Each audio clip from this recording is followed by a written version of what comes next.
यह हमला केवल भारत की अंतरात्मा पर ही आघात नहीं, यह मानवता में विश्वास रखने वाले हर देश, हर व्यक्ति को खुली चुनौती थी।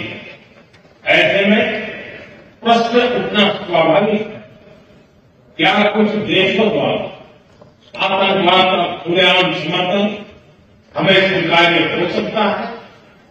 एक्सेलेंसी, हमें स्पष्ट रूप से और एक स्वर पर कहना होगा कि आतंकवाद पर कोई भी डबल स्टैंडर्ड स्वीकार्य नहीं होंगे।